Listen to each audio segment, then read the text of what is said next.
even though we are highly competitive and we're winning all the time, I don't attribute the X's and O's and the whiteboard stuff to winning at all. Like, I don't think it really matters. I think at the end of the day, it's like a pretty pragmatic approach to, like, there's 11 of us and 11 of them, and we have to figure out together how we're going to go do it.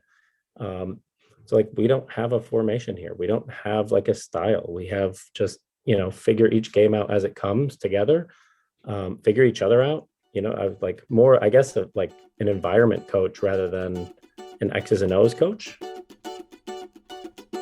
Welcome to the How Soccer Explains Leadership podcast, where we explore leadership principles through the lens of the beautiful game. Welcome back to How Soccer Explains Leadership. I'm Phil Dark, your host. And as you know, if you have been listening the last several weeks, we're taking a little break between season 11 and season 12 to have you guys be able to catch up on a lot of the old episodes that we've had on this show. We're recasting several episodes from the last 3 years of, these 150 or so episodes. There's so many episodes. We know a lot of people don't go back and listen to them. So we're bringing some of our favorites to you. And this week is no exception to that. We have Steven Axtell. He is the head coach at SUNY Cortland out in New York. And he's had a lot of success at that program. And as you see with the title of this episode, it's, our X's and O's really that important? And, it's something that we talk about on this. X's and O's obviously are important, but he's basically asking the question, is culture more important? And how is he implementing that into his program? And so, as you heard in the little clip that we had to start this show, he has some strong feelings about it. And I really would love to hear your feedback on this episode, because this is something I've thought a lot about. This is something that I agree with a lot of the things that we talk about in this episode. So your feedback, we love hearing from you. We'd love for you to rate and review the show. And we'd also love for you to subscribe to the show so that when we do start season 12, you get all the episodes right in your feed. So without more from me, here is our recast of the great interview we were able to have with Steven Axtell. Welcome back to How Soccer Explains Leadership. I'm Phil Dark, your host, and with me as usual now. Now it's not, I don't even need to say as usual anymore, because it is just now the norm. We got Paul Jobson, my co-host. And it's been a little bit since we've recorded something, but since we've recorded, also was at the United Soccer Coaches Convention. Unfortunately, Paul, you weren't able to be there. But Paul, how you doing, man? I'm doing well. It's as usual, except for at the United Soccer Coaches Convention. That was not as usual. So that's true. But yeah, no, it's been good, man. I missed the convention, literally missed it physically, and just missed it. It's always a fun time. So I'm jealous of the interactions you got to have with everybody there and the fun people you got to meet. But obviously my kids took priority, and I spent the time at a wrestling tournament. So that was fun too. And we can maybe talk about that another time, but things are going well here, ramping up. By the time this broadcast is a broadcast or posts, it airs, releases, whatever. We can, when it comes out on cassette tape, by the time it comes out on cassette tape, we would have been to and already back from Guatemala. So we're ramping up for that. We leave tomorrow morning to visit our partners down there. So looking forward to that. And so things are just rolling along, man, here in 2023. But I'm enjoying the as usual moments on How Soccer Explains Leadership. Yeah, it's a blast. It's a blast, and I was very bummed that you weren't able to join us, but I was able to say, hey, you're a man that's true to your word, and you retired from coaching so you could be more present with your kiddos and being able to do that. I was glad you were able to do that with your son, and I'm sure he loved it as well. I'm sure it was great family time. It was a blast. Yeah, we will talk about that some other time. We now have my new friend. I did meet him at the convention. We got Steve Axtell. He's a coach. He's a father. He's a husband. He does a lot of different things. We're going to talk about that today. And just to hopefully we'll be able to, learn more about leadership, about how we can incorporate different things into our game. Steve was able to speak at the United Soccer Coaches Convention on leadership and culture because he's been able to develop that in his job at Cortland University. So, Steve, how you doing? Great. Thanks for having me. Well, as usual, and I keep saying that because it is something that we do all the time now is we get to hear stories, and it's something that in our stories are so many lessons, and so we just like to start out each show with our guests just sharing their story. Most people out there don't know who you are. I had the pleasure of having a nice conversation with you at the convention, but can you share that story with our audience? Just, really how you developed your passion for soccer, for coaching, for leadership in your life today. Yeah, certainly. I think that the question's funny all the time when, tell us your story. And instantly my brain goes to like, well, which one? I've got 20, just depending on what context you're in. But in terms of just passion for soccer, probably a very typical passion for soccer. I had an older brother that played, so at a young age, really looked up to him. I was chasing him around, physically and mentally, and all the things that happens with the sibling dynamic. And so he was a soccer player. He was a goalkeeper. So it turned out to be I was a soccer player and a goalkeeper, probably right around like 5, 6, started in rec programs and getting involved. And I did a lot of different sports when I was a kid. I loved being active, but I never really saw my brother play a lot of different sports. We were 10 years apart. So by the time I really, have memories of him, he was probably like picked and choose which ones he really liked. And so I saw him playing soccer all the time. And so that kind of turned into my thing too. We lived out in the middle of nowhere. So our nearest neighbor was like a mile away. So I didn't have like neighborhood kids to play with. So part of falling in love with soccer was also just falling in love with the ball, just juggling, kicking it off walls, around stumps and trees and things like that. So kind of had just this, like, it was my escape, right? Like, so when there was no friends to play with, or, if it was kind of a boring time, I would go outside and I could do that, and that would keep me occupied. So kind of fell in love with it, I guess, in a couple different ways. So that was really my start in the game. Yeah, and then how'd you get into just really being super passionate about leadership and training others on leadership? Yeah, it's hard to tell like when those exact moments are, I guess. For a long time, I was really just selfish in my development as a player. I just loved the game and I loved playing. So coaching wasn't really on the front of my mind until right around like the start of college, when everybody starts asking those questions, like, what do you want to do for the rest of your life? But so I had probably a couple different pathways to falling in love with coaching. So one, just from a parent standpoint, my mother was a teacher, second grade teacher. So I kind of grew up in that teaching environment, hearing the stories about her classes and what's going well and what's frustrating her and all of that type of stuff. I mean, even when you're not listening, you're listening, right? Like as a kid to your parents. And so definitely that was like a start of perhaps like a teaching path, whether it was in soccer or whatever that would be. So I actually started my freshman year in college in childhood ed. So that was going to be my path, and just going to kind of follow those footsteps. I always kind of had a knack for younger kids, and like we were in a small town. And so it was natural that all the younger kids kind of idolized the older kids, certainly in sports, and look up to them. So I had coached at a lot of camps, helped at a lot of the rec programs and things back or things and tried to give back. So teaching was kind of natural, and that was going to be my path. My father was in the military. And so we had a very kind of strict and regimented and routine household, which was also that kind of yin to the yang of my mother. And so those things, I didn't have a soft approach, I would say, to teaching and all that, which is why I loved the game. And then finally, that third piece was probably a really strong mentor of mine that I remember the day that I learned you could coach full time, like that could be a job. And instantly, like my head exploded, and it was like I opened world. And that kind of really fit who I was, that like drive to be competitive and drive to do what I wanted to do in the game. And then now I kind of had this almost like sense of relief that, okay, when that's done, I can stay in the game and I can have all of these different things, and I can be a teacher like I wanted to be. So I would say those three things really is like, that was at the crux of coming up with that coaching passion. Yeah. Yeah. And one thing I want to go back to real quick, and this is becoming an as usual question as well, but you talked about playing multiple sports, and that's something that today is becoming less and less common. It used to be most people did it, almost everybody, when we were kids. What do you think is missing from the kids' lives now today, both developing as athletes, but also just in life, in their development as humans, from not playing multiple sports and just kind of specializing so early?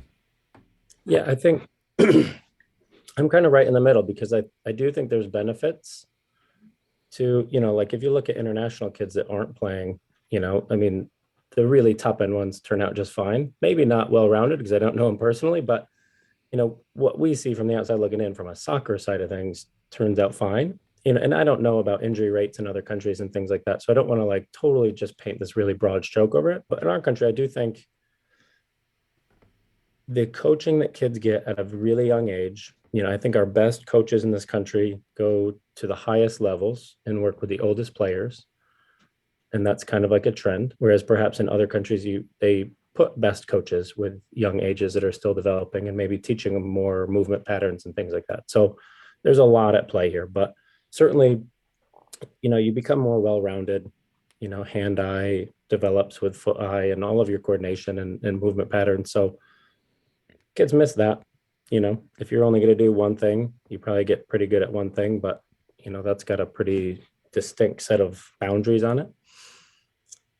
I think it doesn't give kids the opportunity to fail in something else. And so, if you're a soccer kid that ends up soccer is your sport and you turn out quite good at it, you've probably always been quite good at it.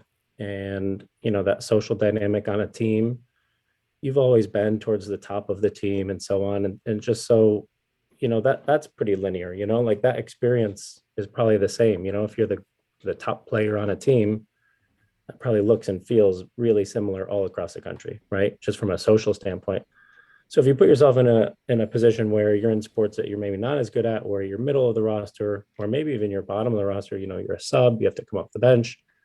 I just think those lessons are great. It rounds out your perspective of what athletics is. And so, when you go to your team and you are the top kid, now you know how maybe the bottom of the roster feels, and you're a little bit better leader and you treat them a little bit different and you have different connections there because kind of build your empathy, right, towards like the entire group of kids that you're on a team.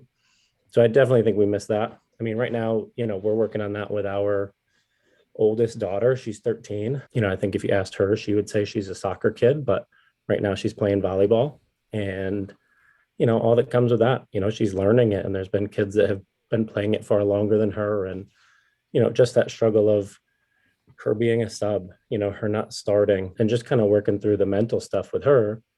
Right now, it's difficult in the moment for her, but my God, I mean, we're thankful that that's happening because when she's 16, 17, 18, goes off to college, is in the real world, having that experience and empathy for kind of understanding roster dynamics, it's just going to serve her well. So I think we're missing that, certainly just the dynamic of being good or not as good and having to work harder at certain things. In terms of just, exact injury rates and all that, I don't know, I don't know exactly how well we can like pinpoint, which sports we should play and shouldn't play and how to exactly do it. But there's also just a sense of like play that I think we're missing, and so some of it, we just talk about kids having the opportunity to play multiple sports.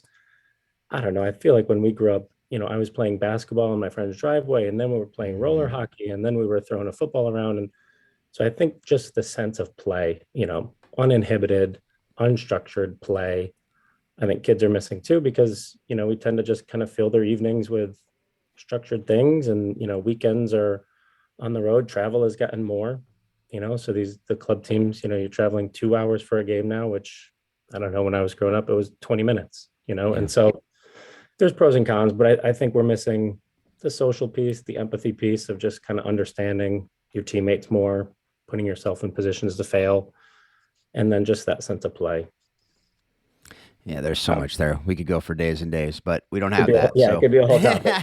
Yeah, there's a whole show on that. But Steve, not to just rush by it. I mean, I agree with you. I mean, that just the idea of just getting out and playing. Something we deal with our own children is, hey, I don't need to script your day when it comes to your activities. Just go figure something out. There's plenty of stuff to do. Figure it out. And I think to your point of team dynamics, I also think that you've got your top 1% that they're the best and they're always going to be the best and they're going to play as long as they can play. But the reality is, for the other 99% of us, at some point we're not the best. As you continue to go up, and I mean, you see it. You coach college. There's the kid that's always been the best, and they show up on your team, and all of a sudden they might be the middle of the pack.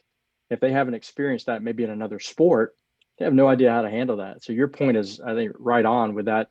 Because sometimes the other sports, playing some things maybe they're not as good at, they understand those team dynamics, not only for empathy for players on their team when you're the best, now you understand, but at some point maybe you're not the best. And you're like, oh man, okay, I've sat the bench before. It was sixth grade basketball, but I remember what this is like, so I think those are some important details that come with the multi-sport stuff. But, I love hearing our guest stories. Everyone's so unique and so different. I love at some point we would compile all everybody's stories and put together an end of the year fill of like just the lead-in stories of everybody and what, how everybody got to where they're going. But there's always the path of like how we get where we are.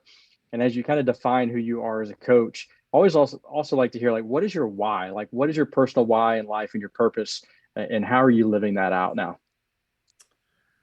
Yeah, great question. So I probably have two distinct whys. And I think sometimes we all try and like make up whys that are just really like gorgeous, when we talk about them. And Well, we like gorgeous whys, Steve. Gorgeous yeah. whys are great, but the real ones are better. So if you got Yeah, two really good ones, I so like some that. real ones is, I do have an ego. I've tried to understand my ego more as I get older. I had that like competitive drive when I was a player that would really boil over at times. And so that's part of maturing, is just kind of like really digging in and unpacking who you are and how to deal with that, what you personally need to meditate on and things like that. So I would say that's evolved into just really striving towards excellence in everything, like being ultra competitive. In my program here at Cortland, we talk about winning everything, like absolutely everything. And it's not just games, but it's moments, it's interactions, it's relationships, it's in the classroom. And, I'm trying to get our guys to kind of assign like a 1 or a 0 to all these small moments throughout the day. And as far as like, did you walk past a piece of trash, know that you should pick it up and didn't, right? That's a 0, that's a loss. So I've been able to like kind of be pretty concrete in turning my competitive drive into everything in life, and understanding that competitive drive doesn't have to have an intensity about it all the time, but it has to be really intentional. You have to be present, like, so if you're going to walk by that piece of trash, for example, you can't be on your phone, right? Because now you're not even seeing it, and so I think I've just been able to really kind of bring everything a little bit more towards that nucleus of winning and competitive, but also that doesn't have to mean intense. It doesn't have to, mean some of those harsher words. It can be empathy, right? It can be, did a kid come into my office with a problem, and did I listen well enough, right? Instead of just wanting to give them the answers. So, and then when they leave, like really self-examining, say, you know what, I probably needed to listen more there. Maybe that's a loss. So that's probably one, just striving for excellence, striving to win kind of all the small moments in my day. And then two, I would just say like that impact, giving that to our players, because I know when I was their age, there's a lot of things that I do that didn't really map towards all of my aspirations, right? Everything was really scattered, and it was kind of away from the core, some of the things, and some things did map, but trying to get them to figure out that life is just so interconnected, right? And like your success on the field is really driven by what you do off the field, and how mentally clear you are, and how clear your conscience is. And, and all these different pieces are actually, part of that recipe for performance. So I'd say that that's definitely another one, is just like giving that, and trying to impact players that are in these, moments of life altering kind of paths and big decisions that they need to make, just kind of like putting that positive impact on them, essentially trying to show them what I've learned 15 years earlier, right? And maybe saving some kids or helping them connect the dots. So yeah, we always love asking that, just to hear what makes people tick and how you're kind of just what's driving you, and that helps us. I think it colors a lot of the rest of the conversations, and it also helps people understand why you do certain things too. So hopefully your players understand that, know that that's what's driving you, and that then helps them understand you better. Those who know me know that I'm all about trying to understand myself better so that I can understand others better, and we can communicate better, and that helps everybody. But one of the other things we want to chat about a little bit is what was a defining moment, like just one of the key defining moments in your soccer career, and why was it so impactful? What did you learn from it, and again, how are you using that today as you coach? Yeah, so from a coaching lens, certainly there's probably two really big ones. One of them is I think I was a U16, U17 player and had gotten kind of more and more opportunities with the regional team, which, back then there wasn't all the MLS Academy. So this was like a big opportunity for me. And this was, something I was striving for and all that. And I actually climbed high enough where I met a coach, and you get to be around different coaches, right? And so that's one of the benefits too. But so I met a coach that like just chewed me up and spit me out mentally. Player wise, I think I fit. Mentally, it was a disaster. Like I couldn't survive in that environment. So it ended up not working out. And so I think that was kind of the moment that I knew I wasn't going to be a pro. And there was like a harshness to the game at upper levels because that's the only upper level I had seen. And it came with just this nasty bite to it from a coaching side. So I equated those two things. And so that was kind of like the moment where I'm kind of like, okay, maybe I'm not mentally built for climbing to the very top, regardless of what my physicality is going to do. And so with that came, lack of confidence and kind of questioning a lot of things.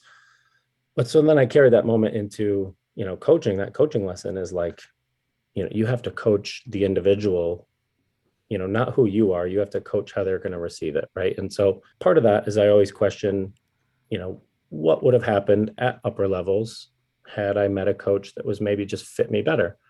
And so then I kind of started really studying coaching when I got into the field and understood that there's a lot of different coaches and there's like really empathetic coaches at the top level, right? Like the top level didn't need to come with a harshness, right? Like those two things weren't tied together or married together. So that was pretty neat. Just that whole process of, what I thought it was as a 16, 17-year-old, what I learned that it could be, and it didn't have to be that. And then just kind of how I was going to use that to coach on a very individual, communicate really individually. And we can get in later, but just like personality testing our players. Like we do a lot of these just kind of like, you had talked about, Phil, like understanding yourself to then understand your environment better.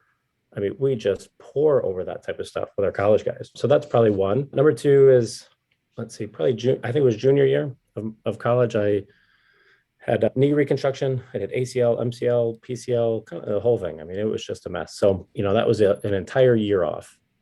So I was on the sideline. The coach at the time, I was fortunate that I was part of a program that, he wanted me around as much as possible, probably for the mental side of things. So I went through the rehab, but I was also on the sideline all the time, helping, set cones, pick up cones, and, asking questions to the staff and just seeing the game through a different lens. But then when I was done, I got to go reuse those lessons as a player, which was pretty neat. So it was almost like an atypical path of I went from playing to coaching, quote unquote, you could call it, back to playing again. So that was really neat. That was an opportunity for, taking what you're going to learn through a different lens, but then you get to apply it again. So those are probably two really big moments in my coaching journey.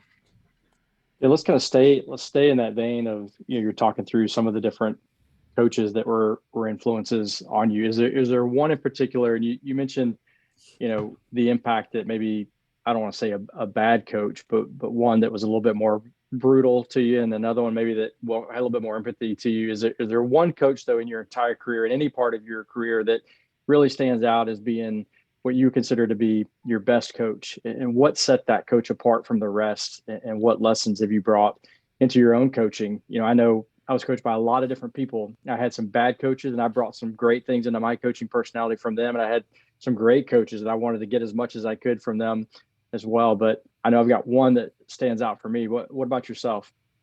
I think I've got a bunch for different facets, for different reasons. I have a mentor that got me into coaching, and, he was one that really, like, that's who I needed at 18. Mm-hmm. I was working summer camps, and, just to take it more serious, and, the level of care that you have to bring to the job, even though it's a really underpaid summer camp position, just that importance of like working with children, right? Like, so that was one, and just like his attention to detail, his mantra all the time was, it's all about the kids. I've probably heard that out of his mouth 10,000 times, not kidding. So that was one, just like the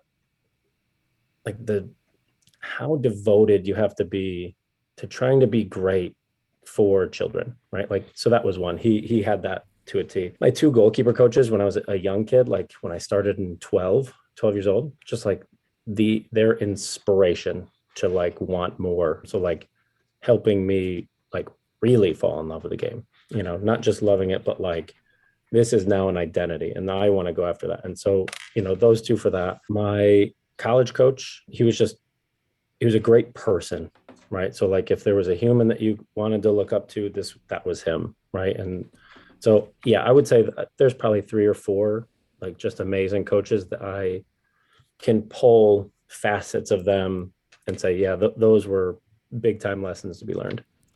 Yeah. What's interesting is we ask that question quite a bit. And I think I always come back to the fact that hardly ever does anybody reference the coach that taught them the most about the X's and O's as their biggest influence, even in coaching. When our job, you would think, is, hey, know the game really, really well, be able to disseminate that information to younger players so that they can be excellent in the craft. That's never usually what a coach says about their greatest influence as a young player or a coach. It's usually those personal things that make them fall in love with the game, make them fall in love with what it means to be a great mentor. Because I think in some realm, we're starting to lose the idea that coaching is about mentoring and it's just about coaching. And it's like, here's the X, here's the O, possess the ball, blah, blah, blah. No, it's the kids come first, right? And I love your perspective. I love the nuggets that we pull from all of our coaches, but I want the listeners to maybe rewind that and go back and listen again to the things that influenced you the most of great coaches that are making you into a great coach, right? We just take bits and pieces from the good and bad of our experiences. And not once did you say, this person just really taught me the X's and O's of the game. And that's why, I want to be a great coach. And I think that's just a great perspective to kind of look at a little bit. I don't know if you've got more to add to that. I'd love to hear it. No, for sure. I think you're totally right. And I actually like, if someone were to ask me what my weakness is as a coach, it's the X's and O's. Like it's the tactic. I don't value it as much, to be fair. I can't tell you the last time I went and like sought that out from a mentor, because on my list of priorities as a coach in my role here, even though we are highly competitive and we're winning all the time, I don't attribute the X's and O's and the whiteboard stuff to winning at all. Like, I don't think it really matters. I think at the end of the day, it's like a pretty pragmatic approach to like, there's 11 of us and 11 of them, and we have to figure out together how we're going to go do it. So like, we don't have a formation here. We don't have like a style. We have just, figure each game out as it comes together, figure each other out, like more, I guess, of like an environment coach rather than an X's and O's coach, for sure. But I would also echo that I truly believe that you can find the negative in everyone, right? Or things that aren't working in their environment. And so, I've got like 3 or 4 like really big time facets that I look up to that I think were great, like positive influences.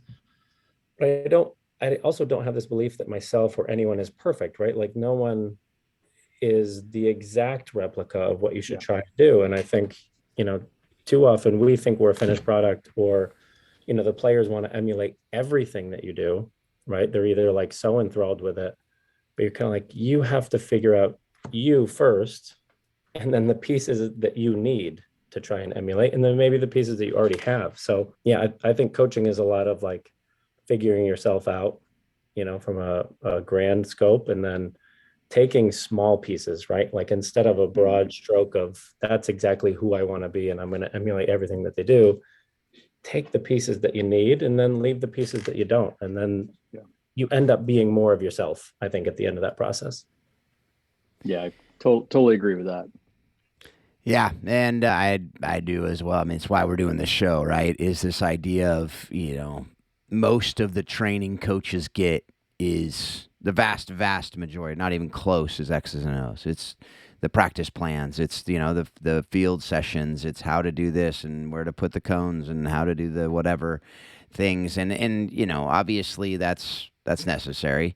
But I'm with you where, I go out to a practice and I'm thinking, how can I get the most out of these girls in my case with the high school girls that I'm coaching, and the people side is everything to me. And I think they perform better. They know that, at certain level, at the levels that we're talking about, most of these kids are where they're going to be as not where, I mean, they'll obviously improve, but they've heard all the stuff, right? They know it. Are they doing it on their own? All those, that's going to be driven by a lot of other things that go outside of the X's and O's. But with that, you at the United Soccer Coach Convention, we mentioned this earlier, you had a talk that you kind of brought all of this together that we're talking about, and you put together a talk on leadership and culture, and I think you did a couple talks there, but one was on leadership and culture.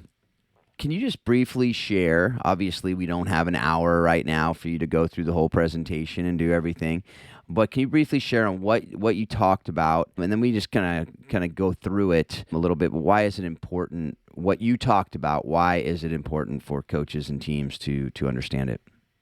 Yeah, certainly. So I'll give you the quick spark notes of it. Essentially we want to use our culture to help give a really kind of foundation for our mindset, which is how we perceive the world.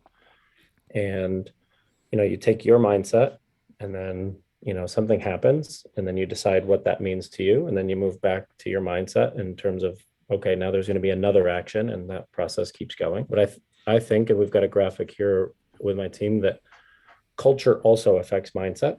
So it's not just presenting situation and what you feel about it, but there's just an underlying, the stories that you tell yourself about yourself, right? Like essentially is culture. So that's why we want to use culture to get on a pretty ground floor foundational mindset page with everybody, and just, what does life mean and what's it going to mean to us and together.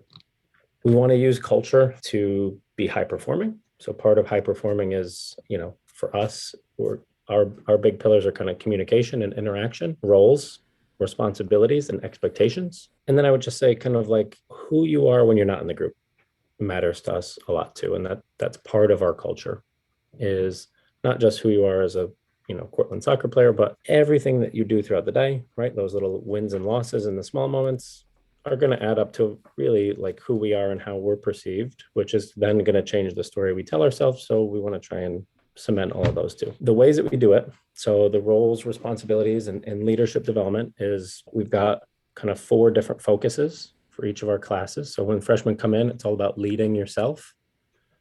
You don't need to worry about leading any other person. You just have to lead yourself. You got to make hard decisions throughout the day, etc. We break all of our lives into athletic, academic, and social here at the college, and we can kind of fit all the different decisions into one of those 3 pillars.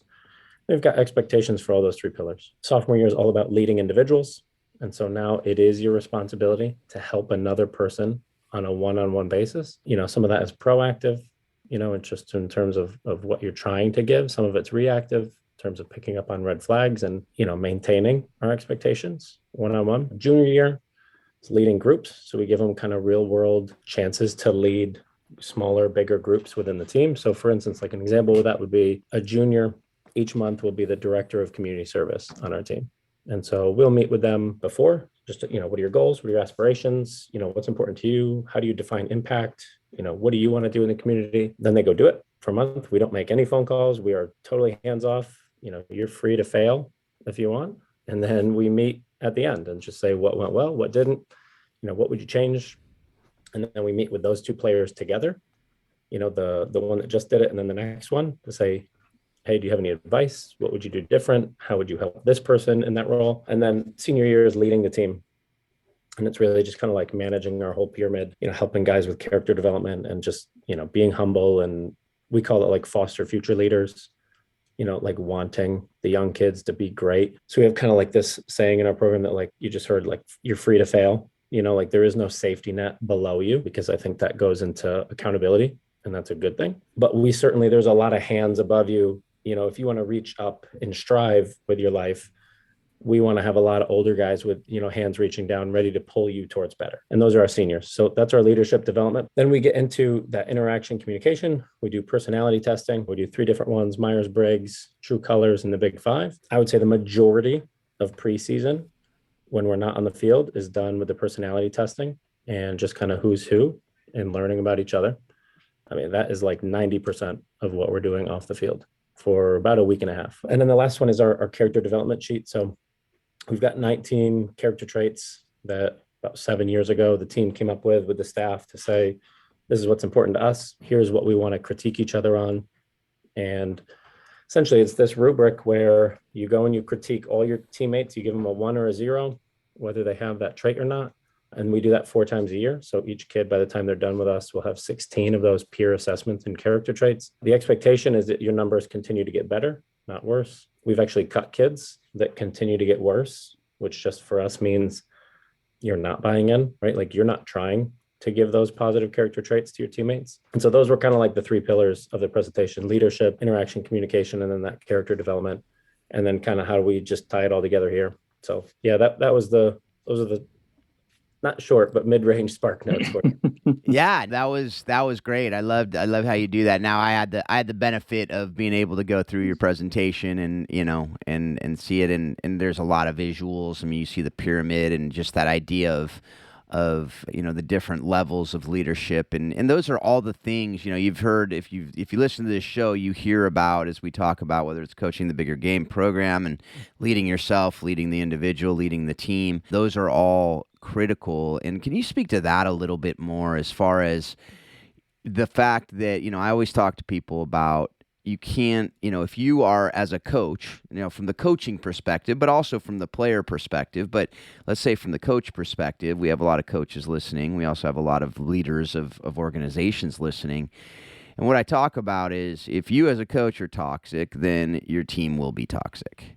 If you as if the individual, if one, especially one that's very influential, it goes to you cutting players who are continually getting worse. If one is toxic, then the team will very likely be toxic. And then obviously, but we tend to start with the culture of the team, right? Like, we as a team, that's usually where we go to when we say we want to teach culture. So first of all, do you agree with that? Secondly, how are you pouring into the individual as you're talking about the freshmen or others too? I can imagine it doesn't just stop as a freshman, but how are you teaching that self-leadership, which I think is so often neglected in our coaching? Yeah, certainly. So a lot to unpack there. I think there's like a hierarchy of leadership within a group. Not that you have a lesser role, but you have a different role.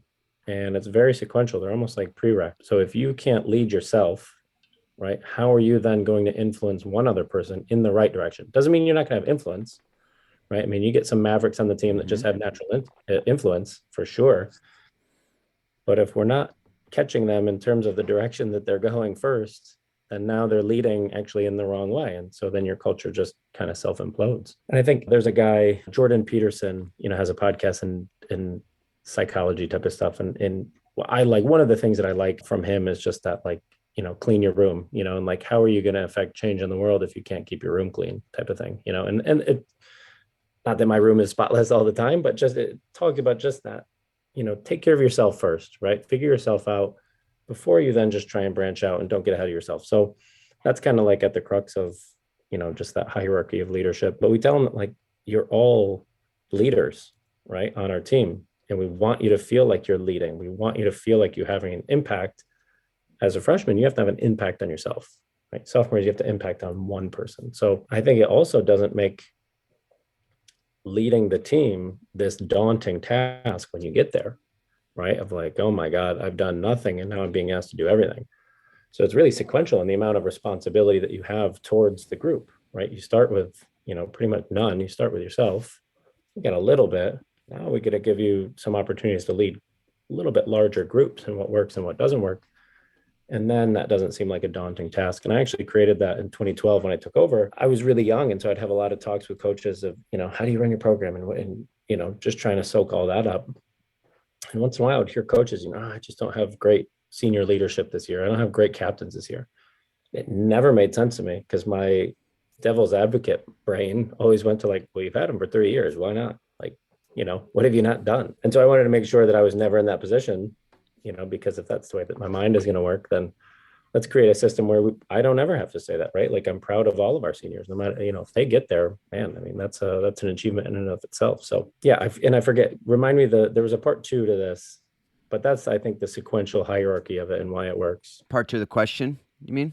Yeah, there was a 2-part and I forget what it was. It was basically how, why it's important for the players, self-leadership, and then just the toxicity of teams that happens if we're not able to lead ourselves. But then the teams tend to start with the culture, team culture, and they ignore that individual leadership side. Yeah, certainly. Yeah. So I think that just goes to, like, you're going to end up with kids that are leading in the wrong direction if you just start with the big picture. It's why when I took over, I actually had to cut like 4 or 5 players that were teammates of mine, friends of mine, because they they weren't what the team needed. And, if I just bowed down to kind of, well, we'll just let them kind of graduate through the program, well, then I would have had 18-year-old eyes on them thinking, okay, this is how things go here, and this is the right answer. And then 4 years later, they would have been the seniors doing the same thing. So, Yeah. I think that's why turning a program around is a hard thing to do. I think you've got to let go of the ones that are intentionally pulling the rope in different directions. I think, when I took over here, it was like, look, you're welcome to stay. We would love to have you stay, but here's the rope, here's the direction. Your hand is on it and you're pulling. And, there's not going to be a moment when your hand is off this rope pulling in a different direction. This is where we want to go and this is what we're going to do. If your hand comes off the rope, see you later. Rope's still moving, we'll leave you behind. So I think that accountability piece towards your culture and that intentionality, it's never a finished product. I mean, you're just always working on it. You're always trying to make it better just to maintain it, because if you turn your eyes for a second, it's a whole different world. If you're not expecting, if you're not inspecting and holding kids accountable for your expectations, it'll go sideways pretty quick. Yeah. And I remember about 109 episodes ago, there was a guy that looks a lot like Paul Jobson that I interviewed about culture. And I remember Paul said in that interview that he basically created the culture so that as it goes and goes and goes and grows and it becomes part of just who they are, that it becomes self-enforcing as well. That the players are the ones who are enforcing it, not, the coaches can not just sit back and do nothing, but can just be there to, make sure that nothing goes sideways. But for the most part, the players are doing it. Have you found that as well? Yeah, that is tough though, because, I think as the world changes for them, they're on their phones more, which means they're communicating, but not connecting as much. They're not really not good at hard conversations face to face, things that need to be said that they don't want to because they fear it's going to ruin a relationship or, just whatever that face-to-face interaction is going to be. So yes, it's definitely able to be a sustaining model, but you have to make sure that you're continuing to keep up with your kids about the actions and daily habits that allow it to be continual. Right. Yeah. And so not changing our expectations, not, it's never an overhaul, but it's, hey, here's the daily habits that are going to help us maintain it, and it is calling out a teammate when they're not living up to what, we stand for and things like that. It is. And that's face to face. It's not via text message. It's not behind their back. That's more damaging, but being that front facing, hey, I care about you so much that I'm going to tell you, you're not doing well. Right. And this isn't good enough.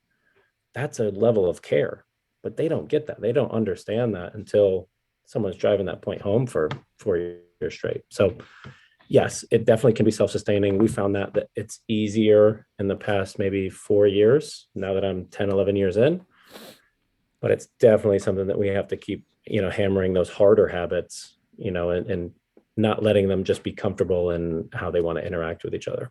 Right. Yeah. Well, Steve, you even hit it on the head when you said inspecting.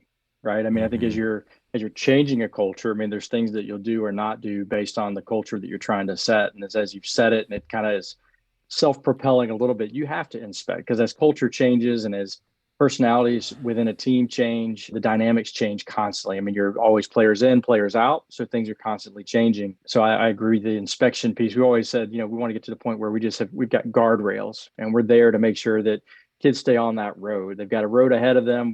It's paved, it's ready to go, but we've got to keep those guardrails up and make sure that you use the word inspecting. I kind of think that's the same. Like, hey, we got to keep our finger on it to make sure that we're not losing sight. And one thing you mentioned earlier, you said with the points that you put together with your team, it was 6 or 7 years ago, you guys came up with things that were important to your culture and to your team. Over those 6, 7 years, have any of those things changed as cultures have changed, so to speak, or have you had to put more heavier emphasis on certain things as, phones have become more prominent, as, people not interacting face to face as much? How has that piece of that changed for you? The words that we use have not changed, and I haven't had any reason to change them. I think those have been consistent and pretty rock solid. And they're not all in one category. There's a lot of different words there. So Yeah. And just like character traits. I've seen it. I like the list, by the way. I've seen it. It's good. Yeah. It's a variety of words. But what happens is each year in each different group, they'll have, so when we rank order the kids, we also rank order the character traits, right? And so what's our team's worst character trait? What's our best character trait, right? So we can do that with the spreadsheet too. Our best and worst character traits as a team, those change, certainly, and then that gives us a really good idea, an inside look from a staff perspective of maybe things that we need to work a little bit harder on to try and like help them, give them tools, like in the last couple of years since COVID, actually, like the confidence level, interesting enough, has gone through the roof of like, they're just not good at confidence. Right. And that's like self-inflicted, they're talking about that. They're, identifying teammates that are not confident. So that's been our team's highest character trait flaw for the last 2 years, which is interesting to note. I don't have enough data and time to exactly pinpoint a why that is, but it is. And so it's a great little inside look from a staff. They're like, okay, well, if that's our weakest trait, let's help them with that. Let's teach them more about confidence. Let's teach them how you get confidence. Right. And some of them don't even know what it is. Some of them think it's this outward projection of yourself, and so teaching them, maybe you just need more repetition. Maybe you need more time spent. Maybe you think you should be confident, right, in this environment, when reality, you're just learning and it's part of the process. Maybe you're having some down days and you think that now your confidence is hit. Maybe that's normal, right? Maybe it's just all part of the process. Maybe you could just give yourself a little bit more grace and not act as if you're not confident, right? Because maybe those two things aren't linked. So anyways, yeah, it gives us a good look into who our team is and what we need to adjust. But the words themselves, no, those are pretty rock steady. Yeah, that's good. And I think sometimes over time, you kind of mentioned a little bit, people, as they're coming through, their definition of those words might change slightly. And you're probably having to redefine what those things are. And we talked a lot about with our group that confidence is a tough thing to sometimes determine, right? I mean, kind of as you were kind of mentioning, and we just say, sometimes you just need to be determined, and build kind of, you said, repetition of things and whatnot. But I love those insights. I would encourage folks to get in and reach out to you to learn more about those things. I know as a former coach, those were things that were just classical, great nuggets to have and learn from. And even you said, there's so many different things out there. Like we were saying about mentors and coaches, you want to pull as much as you can from different people to figure out what fits best into the culture you're trying to build and establish, for sure. And, as we're kind of getting to the end, all these conversations can go on for hours and hours and hours. And Phil, I think every time we're like, man, let's do a part 2 and a part 3 with different guests. Steve is one to maybe get on the list again for sure to dive deeper. But as we kind of wrap up, Steve, and kind of go into the bottom of this, we ask very similar questions. But as you've gone through life and through soccer and through coaching, what are the lessons that you've learned directly? And we talk about family, what are the lessons you've learned through the sport that you put directly into like your family, your marriage, raising kids? You mentioned you have at least a 13-year-old daughter, maybe a couple other kids. How do the life lessons of soccer fit into your family life? Yeah, certainly. And our 2 others, they're 5 and 10, 3 daughters. So, and interesting enough, my wife is the women's soccer coach here at our school. So we actually have 2 coaches that are parenting together, which is interesting. And I'd say try being on the exact same staff for a number of years. That's what we did. But I love the family dynamic. That's awesome.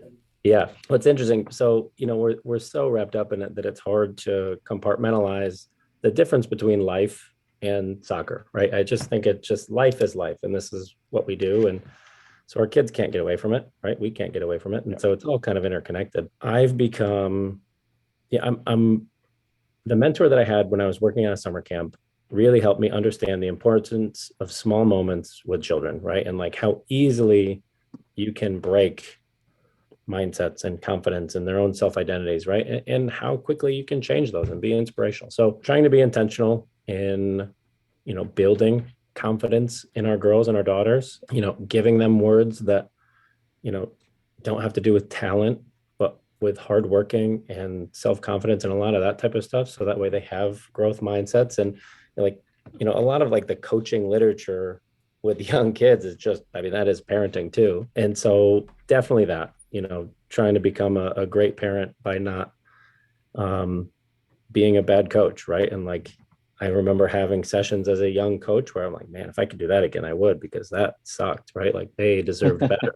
Just taking that and like analyzing life in the same way of like, I should have listened more. I should have whatever. So certainly taking that into the parenting realm. My wife and I are kind of polar opposites in terms of personality. I'm super high energy and upbeat and just takes a lot to slow me down. And so, but just like on a team, you've got multiple things at play. And so when I'm trying to put our team together, it's trying to show them the best parts of themselves, right? And like how that helps our group, right? And like everyone has a role, and like our team wouldn't be the same without you, right? And like, and here's why: you've got so many great facets, and here's what you give to the team. My wife and I are no different. Her strengths are my weaknesses, and I'd say my strengths are probably her weaknesses too. And so just like knowing that from a coaching lens, that we just bring that into our household. And like, there's sometimes when I am really tired on a long day, I am stressed out, but I'm kind of the energy one of the house. And like, so I've got to give that to the house, right? Like that's my superpower, right? As a dad, is maybe like some of the energy and all of that and upbeat culture that we bring to the house.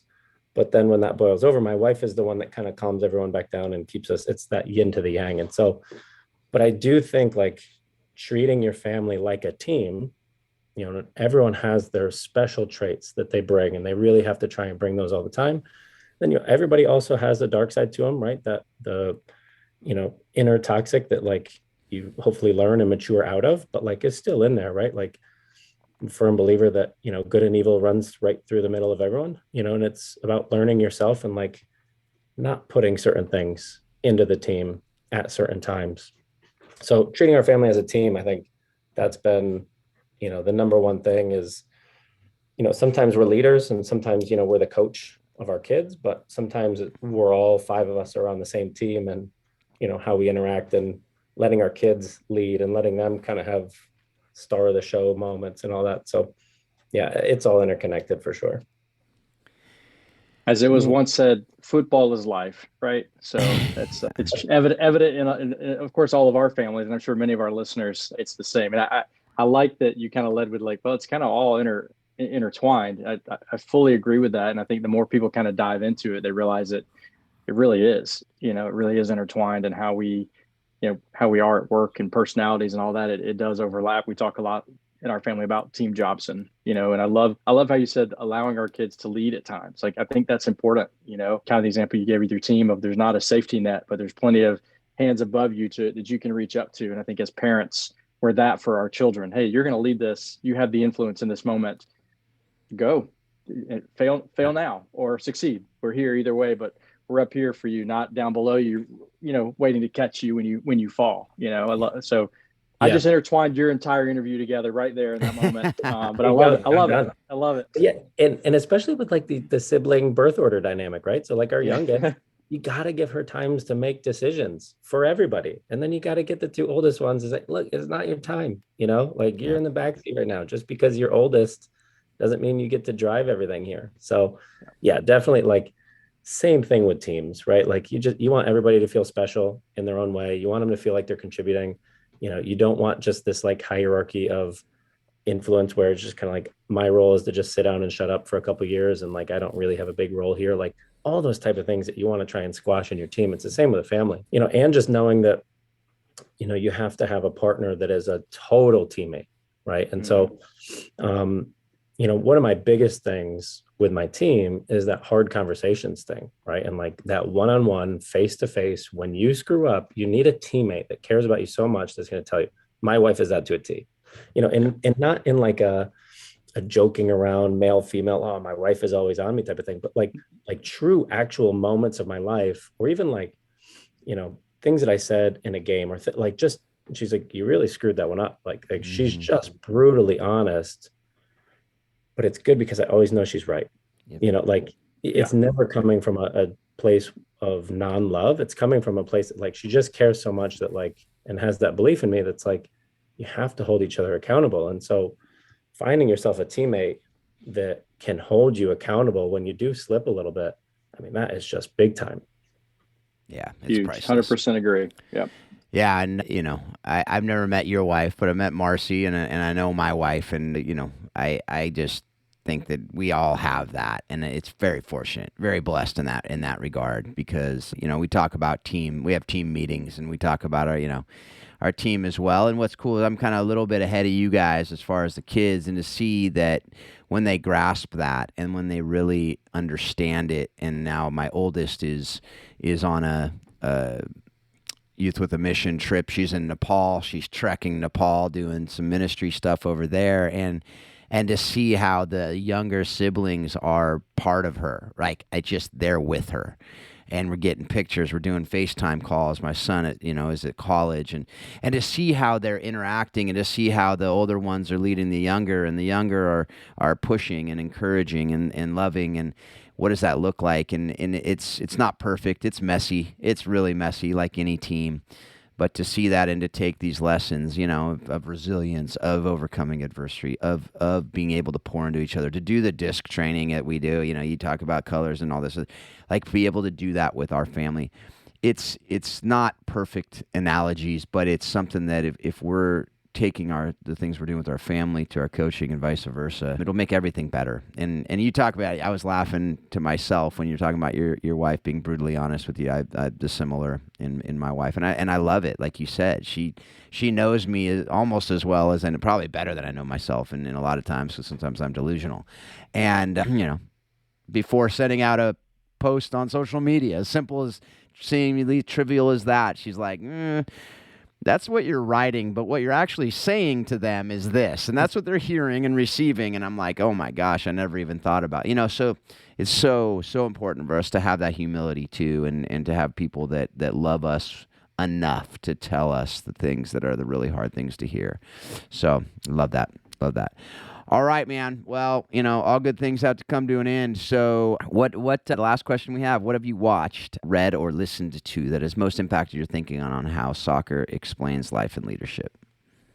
Ooh, really good. Okay, a couple different facets. Again, from a book standpoint, I love the book Anti-Fragile. And it's a heavy read. So don't get into it if you're trying to crush it in a week. Really heavy read. I had to go through 3 pages and then read those 3 pages again. But it's about this notion that we don't have a word for anti-fragile, right? We have a word for fragile. It breaks under stress. We have a word for resilient.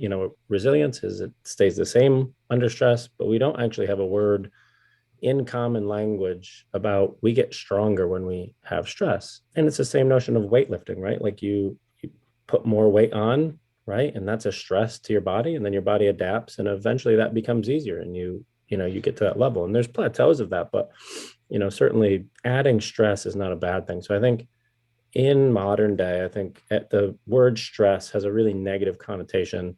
I don't think it should. I think it's probably one of the reasons why we don't deal with stress well now. And people have this mental story about stress that they shouldn't have stress. So that's my number one. It's just about stress is good. Stress is really good. There can be too much stress, you can break, but stress in the right environments and the right dosage it's just necessary, right? That is life. And getting stronger under stress, just knowing that, and that's part of growth mindset, is that I can handle this. And actually this moment's going to make me stronger, and it's going to suck right now. Just like running, long races or lift, whatever task you're to do, those are stresses, and they're going to callous your mind and callous your body and all these different things. And so they're going to make you stronger. So that's my number one book. It's called Anti-Fragile. I tell my team about it all the time. That's kind of one of the things that we talk about all the time. It's Anti-Fragile. In terms of other, maybe podcasts or little sound bites, I really love Jocko Willink. I just think a lot of his discipline type stuff is great.